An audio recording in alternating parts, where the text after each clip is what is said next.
Well, welcome to Focus Today. I'm your host, Perry Atkinson, and on this Veterans Day, what a delight and an honor for us to have with us today the Honorable Judge Owen Panner. He was a federal judge, and he also served in the Army from 1943 to 1946, right in the heart of everything. His story is fascinating, and I think we're going to have a good time together as we talk to him a little bit. Judge, nice to see you. Welcome. Good to see you. Tell me your first name. Perry. Perry. Yeah. That's a good name. Yeah, my mother thought so. Judge, what an honor to have you. Thank you for your service.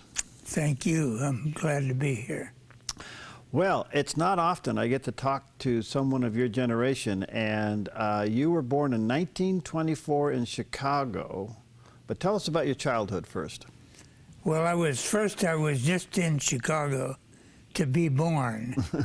My mother's father was a quite wealthy oil man, and we were living in Whiz-Bang, Oklahoma at the time I was getting ready to be born, and she had lost one child in the Wild West, and he determined that she was going to go to Chicago to be induced and treated. Wow. And so I was born in Chicago, promptly went back to Whiz-Bang, Oklahoma. So, you born into a Methodist family? A Presbyterian family. Presbyterian family, okay. And here comes the war. And tell us about all that and how you went ahead and got in the Army. Well, I was in school, in college, when it started, and I tried to enlist, and they said, no, you just stay in school for a while. And so I stayed for a year or so, and then I finally enlisted in the infantry. All right, so were you in law school at the time, or were you doing your undergraduate work? Undergraduate work. And you enlisted in the infantry. Yes. Now, here's a part of your generation, help us to understand. You wanted to go. They told you, wait a little bit, but you still wanted to go. You went enlisted in the infantry. I mean, that is frontline stuff. Yes. A lot of people your generation lied about their age to go. What was the motivation to go? Well, we were under attack, and people don't realize nowadays that we had a risk of losing that war and losing this country. And the Japanese weren't very nice to the people they took in custody. So there was a strong feeling to protect ourselves from the Japanese. At that time we were, Britain was in war with the Allies, or the Germans. And but we were in war with the Japanese. All right, so you felt the threat of what could happen to America. Oh, definitely. There were bombs dropped along the coast after the attack by the Japanese in Hawaii. Mm-hmm. We were a little bit angry. Yeah, of course. Why did you enlist? Why did you stop your education to go? Because I wanted to go stab a German or a Japanese with a bayonet. By the time I went in, we were at war with Germany, and it was time to get with it. You knew you could lose your own life. That wasn't a consideration. It wasn't a consideration. No. All right, so you enlisted. What happened? Well, they sent me to Fort Benning, Georgia for basic training, which was excellent training, very rigorous, very rigorous. After basic training, they sent me to Army Specialized Training Program, which I resented badly. Really? I wanted to get in the war. I came out of school, and they sent me back to school. There were 40 of us went there, and all of us were complaining bitterly, wanted to get into the war. That's why we enlisted, was to get in the war. So what happened? So we were so bad students there, so inattentive. One day the teacher was crying. She was a very nice lady, chemistry teacher. And I said, Mrs. Jones, it's not your fault. We enlisted to get into the war, not to go back to school. We'd been in school. Wasn't your fault. Well, you boys just don't pay any attention and you won't do anything. Anyway, we had one lieutenant in charge, and he agreed with us and said, forget the whole program. And then they sent me to officers training school in the completely different field, and taught me how to manage and operate steamships. Sent me to California after I graduated from OCS. And I thought, well, that's good. They need lieutenants in the infantry. When I get organized, I'll apply to go to the infantry. And I had grown up in Oklahoma, never had seen an ocean liner, but I was in charge of supervising the loading and unloading of ships, ocean liners. Really? Which I enjoyed, except it wasn't where I wanted to be in the war. One front line. And so I applied 3 times to go back to the infantry. The colonel in at the port called me in and said, I'm tired of all this paperwork you're causing me. The next time you apply, this was after the second time, the next time you apply, I'm going to send you to Guadalcanal, where you'll be with the Stevedore Battalion, where it's 105 day and night, and you won't know anybody, and that's where you'll spend the rest of the war. So just try me once more on a transfer to the infantry. I can remember him saying, if you don't have enough sense to save your life, I'll do it for you. Well, I quit applying, and he finally, after the war was just about over, sent me out to supervise the management of a ship and troops coming and going. A lot of your friends did see action. Oh yeah, oh yeah. Were they changed when they came back?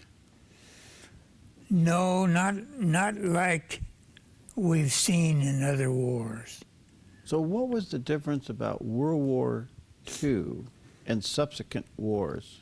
World War II, we had been attacked.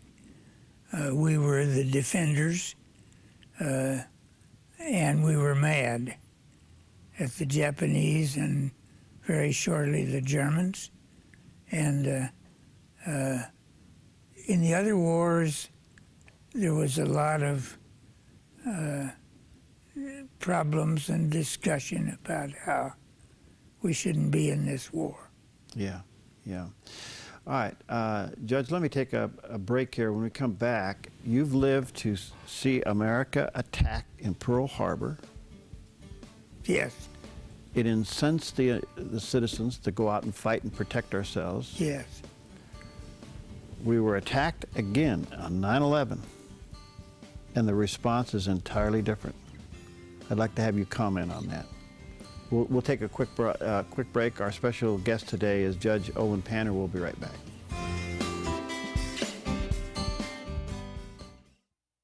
Hi, I'm Paulina and I work at theDove TV. Did you know that when you support theDove TV, you have a profound impact, not only in our community, but around the world? It's your continued support that takes the inspiration and hope in the programs we produce and makes them available to the thousands of people who are watching these videos online every week. Help bring encouragement and hope to our valley and beyond by making a secure online donation today at our website, thedove.us.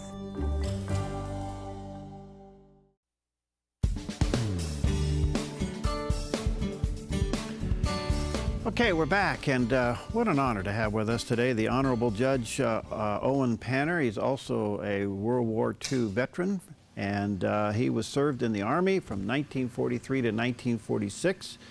And being Veterans Day, we're talking to him about his experiences. Before I have you answer that question that I gave you before the break, Judge, what was your most memorable moment during the war?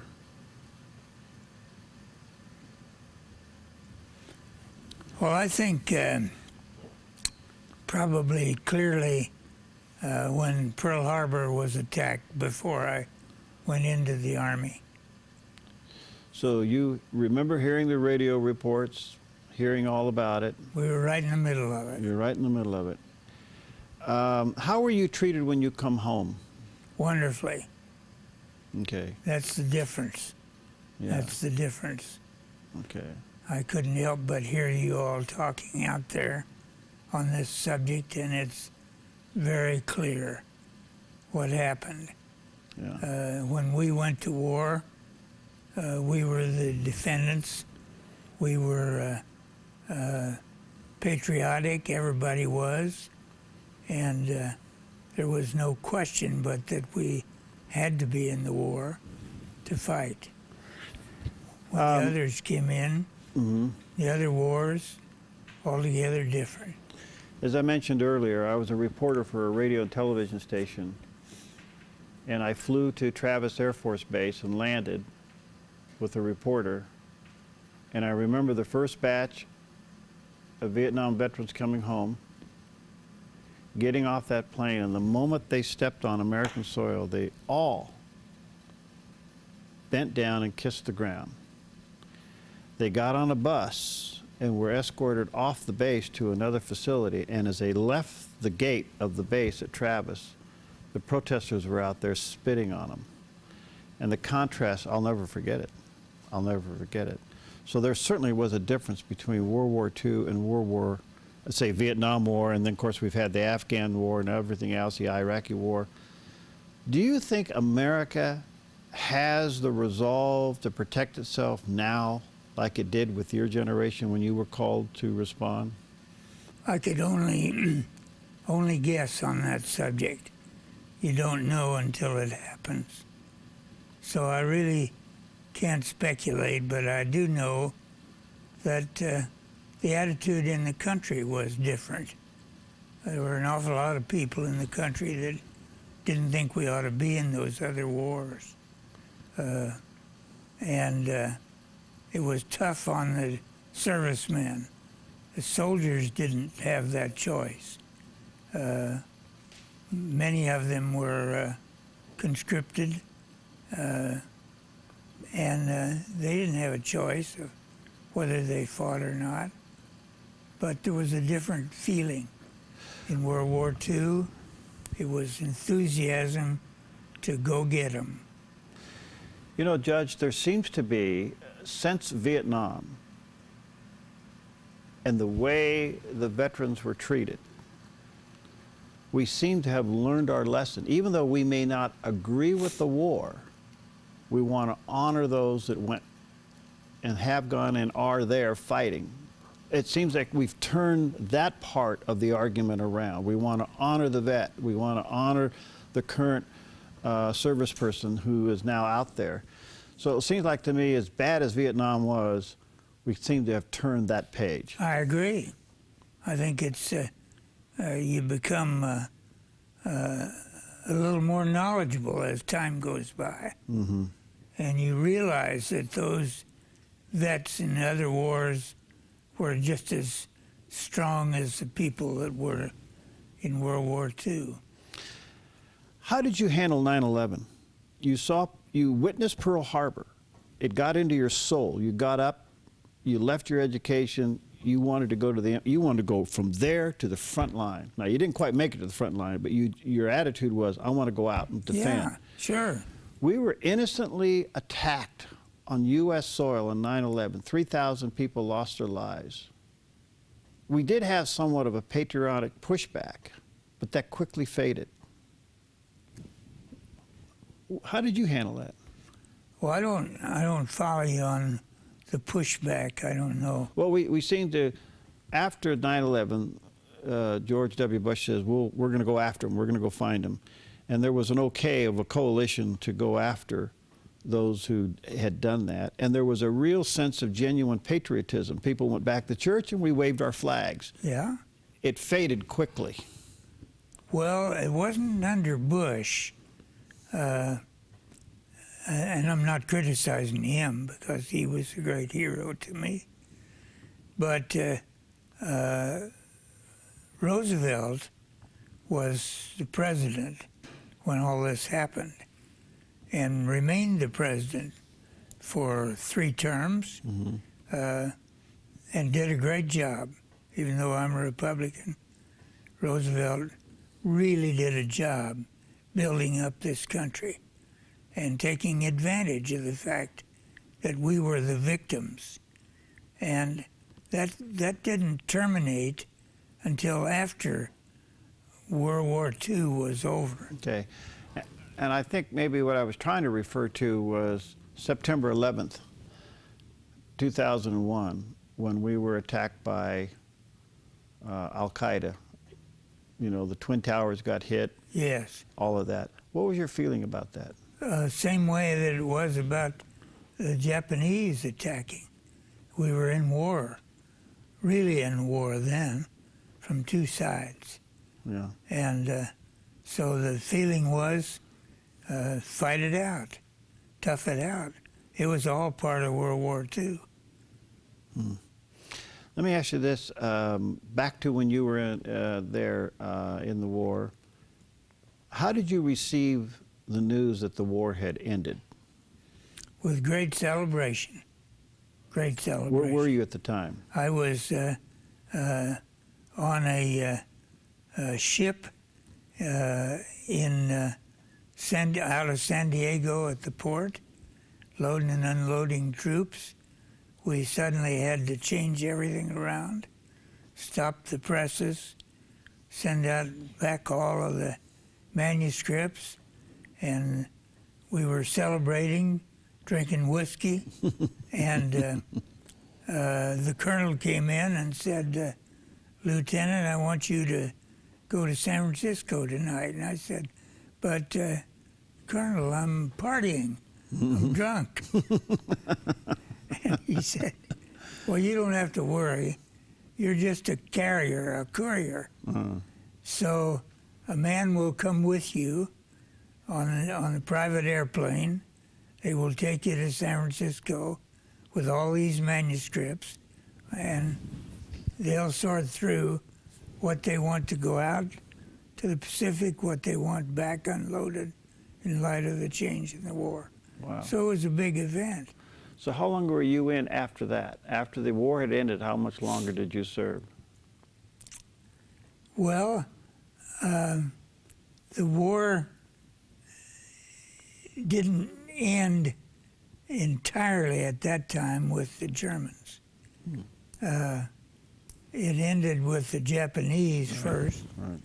And so until the bomb was dropped on Japan, suddenly everybody got to attention. And thank goodness for Truman's ability to drop that bomb. Because that was after Roosevelt had died, and we were still heavy in the war. Yeah. Wow. Of course, you didn't see the action that you wanted. No. Did that frustrate you? Yes, but that was the way it was. So you came home, and you went back to school, and you became a federal judge. Where'd you pick up from school? Well, in the good old days, during the war, after the war, all of the colleges gave people the choice of applying their pre-law experience to get into law school, even though ordinarily they wouldn't have been able to do so. So I had finished 2 years of pre-law, and they said, that's enough, you can go right straight into law school. Wow. Which was good, Why did you choose law? because I didn't have anything else to do. Okay. I was at loose ends. I had a wife and a wonderful young son, and so I figured law was paid for by the Veterans Administration, and I'd be well prepared in lots of fields. And how long did you serve on the bench? I started in 1980, serving on the bench. How long is that? Up to now. That's a long time. Yeah. That's, And I'm still serving. Are you still sitting? Are you a sitting judge? Yes, Really? yes. Wow. Congratulations. I'm on part-time as of January 1st of this past year. I only work half days, and I don't try any more jury cases. Okay. But up until then, I was completely active. Since then, I've been working on things that needed to be attended to. Wow. What is your feeling about the mess within the VA right now? Well, I've seen so many messes go through the government that I imagine you have in your lifetime. doesn't scare me ever, because I know that we'll get through it. But it seems to be inconsistent with how we want our veterans to be treated and how they're actually being treated. Sure, it is. That's because we've got a big army of employees who are a little bit at loose ends. It'll straighten out. Wow. You know, the Lord has a way of straightening things out. Yeah, he does. When people ask me about questions like you just asked, I say, well, when the Lord gets tired of the way we human beings are managing this planet, he'll do something about it. How did your faith help you through the war? You know, before and during the war, I'd been to church, but I wasn't a very strong believer. It wasn't until I'd been a lawyer and practicing law that I really began to recognize what I was missing with the Lord. What was it? My son found the Lord before I did, and he took me to church quite a few times, and finally took me to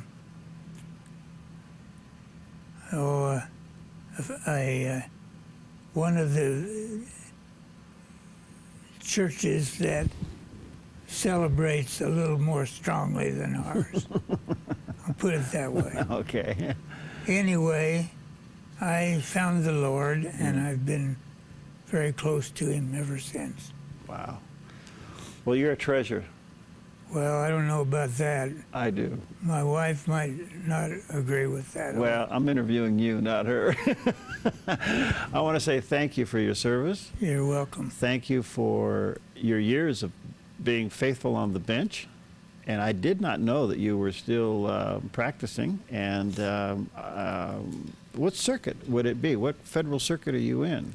I'm in the Ninth Circuit, which covers everything from Alaska to San Diego and in between.